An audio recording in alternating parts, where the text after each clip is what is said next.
السلام علیکم ورحمۃ اللہ۔ دیکھیے مفتی صاحب مفتی محمد اکبر صاحب قاسمی دامت برکاتہ، اللہ تعالیٰ نے آپ کو، آپ کے علاقے کو نعمت کے طور پر ایک نوجوان فاضل محنت کرنے والا مجھے دیا، اور ایک ضابطہ یہ ہے کہ اگر نعمت کی قدر کرو گے تو اللہ تعالیٰ اس کو بڑھائے گا، اور نعمت کی ناقدری کریں گے تو اللہ تعالیٰ اس کو لے لیں گے۔ اس وقت جس نسبت پر ہم یہاں جمع ہوئے ہیں، اب تو 5 منٹ ہے، اس لیے میں موضوع پر ہی آ جاتا ہوں۔ ہمارا یہ جو حلقہ ہے علی گڑھ سے لے کر ان کو سمجھ لیجیے فرخ آباد کانپور تک یہ خالی ہو گیا، پہلے بنا ہوا تھا، بعد میں خالی ہو گیا، تو رہ گئے وہ مسلمان جو خالی تھے، جو ہر اعتبار پر خالی تھے۔ بہت ساری محنتیں ان پر کی گئیں، یوں سمجھ لیجیے کہ شدھی کرم تحریک باضابطہ خالی ہونے کے بعد چلائی جا رہی ہے کہ اب جو رہ گئے ان کو شدھ کیا جائے، جو رہ گئے ان کو شدھ کیا جائے۔ شدھ کا مطلب سمجھ رہے ہیں؟ تم سب سمجھدار ہیں، اس کی اجازت نہیں ہے، بس شدھ کیا جائے۔ اس وقت ہمارے اکابرین، خاص طور سے جنوبی ماہر کے اکابرین نے اس وقت فکر کی، اور جگہ جگہ جیسے آگرہ میں، فیروز آباد میں، وہاں سے حسن پورہ پروہا سے مختلف علاقوں سے لوگوں کو بھیجا، جو ان کے متعلقین تھے، مریدین تھے، شاگرد تھے، ان کو بھیجا کہ جا کر وہاں کام کرو اور وہاں کے مسلمانوں کو غیر مسلم ہونے سے بچاؤ۔ چنانچہ حضرت مدنی رحمۃ اللہ علیہ نے ہمارے یہاں بھی حافظ ظفر صاحب اور حافظ اختر صاحب، جو بھائی ہیں، ان کو بھیجا فیروز آباد، اور ایک مکتب انہوں نے قائم کیا اسکول میں، اور پوری زندگی اس میں وقف کر دی گئی۔ جمعیت علماء کو شروع سے فکر کی، اور اس خطے کی فکر رہی ہے کہ کسی بھی طرح اس علاقے کے جو ایمان والے ہیں ان کا ایمان سلامت رہے۔ ایک اور مسئلہ خاص طور سے اس کا اس وقت مرزا غلام احمد قادیانی کا، جس نے ہندوستان کے پنجاب کے علاقے شہر قادیان میں، جہاں کا رہنے والا تھا، اسی کی طرف اس کو منسوب ہے، وہ اس نے دعویٰ کیا نبی ہونے کا۔ پہلے بہت سارے دعوے کیے، اس کا لاسٹ دعویٰ تھا نبی ہونے کا۔ انگریزوں نے پیدا کیا، ہوا دی، ذرائع ابلاغ اور طاقت چونکہ انگریزوں کے پاس تھی، تو انہوں نے اس کو خوب اچھالا۔ 1930 میں بھی فیروز آباد کے دیہاتوں میں اس کا مناظرہ ملتا ہے، یعنی اس کے لوگوں سے اکابرین دارالعلوم نے مناظرہ کیا، علامہ نور شاہ کشمیری رحمۃ اللہ علیہ وغیرہ۔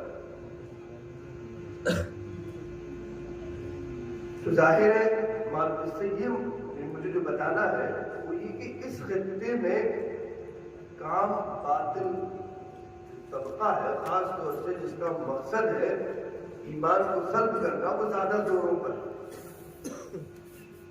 یوں تو یہ کام عالمی سطح پر ہو رہا ہے، اس وقت بھی جس کا غلام احمد قادیانی کا 5واں خلیفہ لندن میں ہے،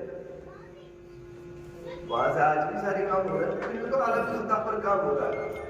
آپ حیرت کرو گے، ابھی کچھ روز پہلے ہمارے یہاں کی میڈیا اور اس کے بعض ایسے اینکر جو ہر وقت نفرت پھیلاتے ہیں، انہوں نے بہت اچھے انداز میں پیش کرنا شروع کیا، یہ احمدیہ جماعت ہے، یہ محمدیہ جماعت ہے، اس کے حضرت غلام احمد قادیانی یہ کہتے ہیں، اس کی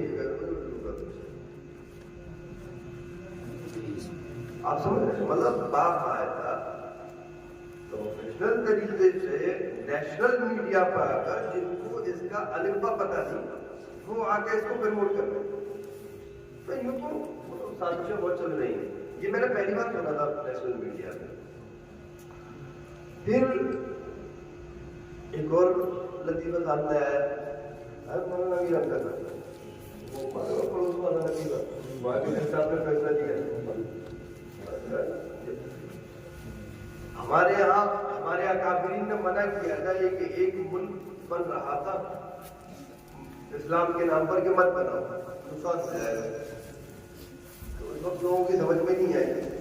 اب اس کا تازہ نقصان یہ ہے کہ ابھی وہاں کی سپریم عدالت نے باقاعدہ وہاں یہ فیصلہ دے دیا کہ قادیانی ہمارے اس ملک میں تبلیغ کر سکتے ہیں. حالانکہ وہ ملکی بنا تھا اسلام کے نام پر. ہمارے اکابرین نے منع کیا مت بنانے کی سمجھ میں نہیں آئی اس کے نقصان. اس کا نقصان ہی تو ہمارے تک ہو رہا ہے. باقی آپ سب لوگ سمجھدار ہیں, سمجھداری کے لیے اشارہ کرتے ہیں. یہ بھی ہوا ہے. تو وہاں کی جو جمعیت علماء تھی اس کے جو سربراہ تھے انہوں نے سب سے پہلے آواز اٹھائی. باقی علماء نے بھی آواز اٹھائی کہ یہ ختم ہونا چاہیے. وہاں اس کو اس فیصلے پر نظر ثانی کی جائے. اس پر کافی بات ہو رہی ہے. تو عالمی سطح پر یہ کوشش کی جا رہی ہے کہ ہمارا ایمان نہ رہے. اور ہمارے پاس سب سے بڑی دولت کیا ہے؟ سب سے بڑی دولت وہ ایمان اور کچھ نہیں ہے اس کے علاوہ.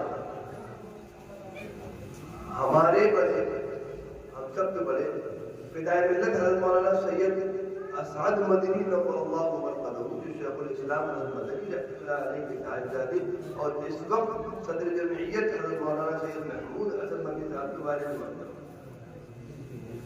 1968 میں ایک انٹرویو لیا گیا ان سے. بہت سارے کام. تو کبھی آپ کی سب سے بڑی کیا تمنا ہے؟ تو انہوں نے کہا میری سب سے بڑی تمنا یہ ہے کہ میرا خاتمہ ایمان ہو. تو ایک مسلمان کی سب سے بڑی تمنا کیا ہونی چاہیے کہ وہ اپنے ساتھ جب دنیا جا رہا ہے تو ایمان لے کر چلا جائے. اس وقت باطل ہر اعتبار جو محنت کر رہا ہے اس کی ساری محنت کا مدار یہ ہے کہ آپ اپنی نسلوں کے ایمان کو بھول جائیں. آپ بھی بھول جائیں ایمان کیا چیز ہوتی ہے, اس کے مقتضیات کیا ہوتے ہیں, اس کے تقاضے کیا ہوتے ہیں, آپ بھی بھول جائیں اور آپ کی نسلیں بھی. ہمارا کام یہ ہے, دیکھو ویسے تو ذمہ داری سب جگہ کی ہے لیکن ہم جس خطے میں رہتے ہیں اس خطے کی ذمہ داری ہماری زیادہ ہوتی ہے. اور یہی ہے ان العلماء ورثۃ الانبیاء. العلماء ورثۃ الانبیاء اس کا مطلب ہے اس کی بہت ساری شکلیں ہیں. تو اللہ تعالیٰ نے جیسے بنی اسرائیل میں انبیاء آتے تھے الگ الگ علاقوں کے لیے, الگ الگ ایریوں کے لیے, اس وقت میں اللہ تعالیٰ نے علماء کو بھیج دیا. تو جو جس علاقے میں ہے, جس خطے میں ہے, ذمہ داری زیادہ بنتی ہے تو اس خطے کی دیکھ بھال کریں. اب اگر نہیں کرتا تو ہم تو اپنے الفاظوں میں اپنے فروزآباد میں یہ کہتے ہیں کہ علماء اور عمرا یہ دونوں ڈل کے بڑھے گئے اللہ تعالیٰ کے. علماء اور عمرا دونوں. علماء اس لیے پڑھیں گے کہ انہوں نے کام نہیں کیا, کیونکہ سب سے بڑا کام تحفظ ختم نبوت ہے. جب یہی نہیں بچے گا تو باقی کا کیا کہنا چاہتا نہیں. جب ہمارا عقیدہ ہی سلامت نہیں رہے گا تحفظ ختم نبوت کو تو باقی کا کیا کر لیں گے. یہ کام ایک ایسا کام ہے تحفظ ختم نبوت کا کہ جس پر جنت میں جانا یقینی, بخشش یقینی. آپ دکھاوے کے لیے بھی تحفظ ختم نبوت کا کام کرو تو یہ لگیا ویسی اسپیشلسٹ کا قبول کرتے ہیں.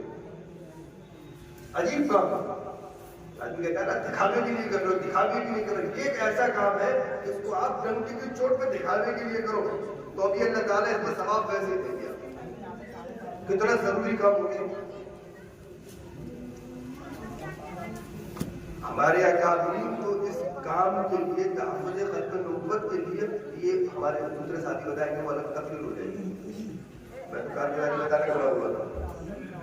یہ تحفظ ختم نبوت جو ہے یہ اس کی ذمہ داری وہ تو کوشش عالمی سطح پر رہی ہے ایمان ختم کرنے کی، لیکن ہماری ذمہ داری زیادہ ہوتی ہے کہ ہم علاقائی اعتبار سے، جیسے علی گڑھ سے، علی گڑھ والے علی گڑھ کی ذمہ داری لے لیں، لیکن علی گڑھ کی پوری ذمہ داری ہے.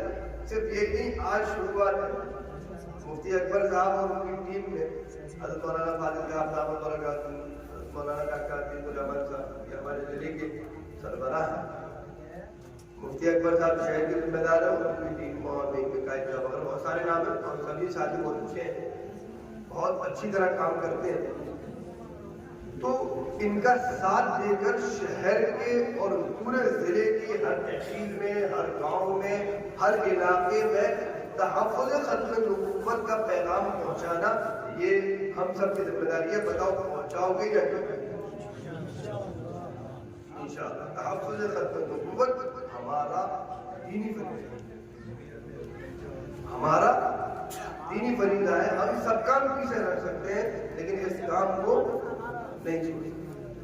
تو اس لیے علی گڑھ والے علی گڑھ کی ذمہ داری لے لیں کہ علی گڑھ کے خطے خطے میں، علی گڑھ کے ایک ایک گاؤں میں ہم یہ عقیدہ پہنچا دیں گے. یہ ضروری نہیں کہ وہاں پر باطل موجود ہو، یہ بات یاد رکھیے. آدمی کہتا ہے تم یہ لے کے کھڑے ہو گئے کچھ ہے یہاں پر، ہم کہہ رہے ہیں کچھ بھی نہیں ہے، کچھ بھی نہیں ہے. ہم تو یہ عقیدہ پہنچا رہے ہیں کہ ہمارا یہ عقیدہ ہے کہ اللہ کے نبی صلی اللہ علیہ وسلم آخری نبی ہے، ان کے بعد بغیر شک و شبے کے، بغیر دلیل کے کوئی نبی ہے.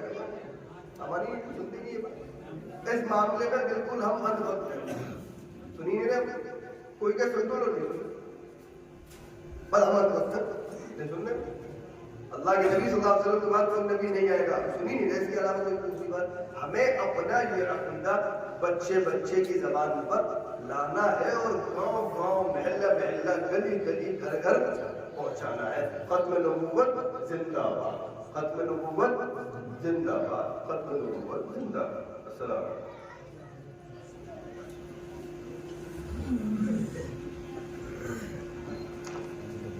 ہمیں جن ہستی کو سننا ہے، ہم تھوڑا سا ماحول بنانے کی کوشش کر رہے ہیں، چونکہ ہمارے اس نشست میں اکثر ائمہ کرام اور سمنداران مدارس ہے. مغرب کی نماز پڑھانے کے بعد ان کی آمد کا سلسلہ جاری ہے. بہت ہی کم وقت ہمارے پاس ہے، لیکن اس شخصیت کو ہمیں سننی ہے. واقعی میں ہم نے جب ان کا بیان 2 مرتبہ سنا تو میں خود ان کا مائل ہو گیا، اور اب میں چاہتا ہوں کہ میرے ساتھ ساتھ آپ بھی ان کی باتوں کو سن کے آپ ان کی بات پہ قائل ہو جائیں گے. ہوں گے نا انشاءاللہ؟ انشاءاللہ. بہت عمدہ گفتگو. اللہ نے حقیقت ہے کہ اتنا بڑا پروگرام جو امید سے بالکل بالا تر ہے. حوصلے ٹوٹ چکے تھے، ہمت نے ساتھ دینا چھوڑ دیا تھا، لیکن نہ جانے کہ ختم نبوت کی نسبت ہے، اکابرین کی عہد مسعود کی نسبت ہے. اللہ نے اس کام کو ہم علی گڑھ والوں سے لیا. میں اللہ کا بڑا شکر گزار ہوں کہ اکابرین کے آنے کی لاج اللہ نے رکھ لی. الحمدللہ میں اللہ کا بہت احسان مند ہوں، شکر گزار ہوں. اور میں اپنی تمام ٹیم کی ورکرس کا، انہوں نے ہمارا شان بشان ہو کہ آپ نے ہمارا ساتھ دیا، اور ان کا شکر گزار ہوں. اب میں جمعیت کا ترانہ پیش کرنے کے لیے اس مدرسے کے طالب علموں کو بلانا چاہوں گا کہ جمعیت کو ترانہ پیش کریں. اس کے بعد انشاءاللہ مہمان خصوصی کا بیان ہوگا.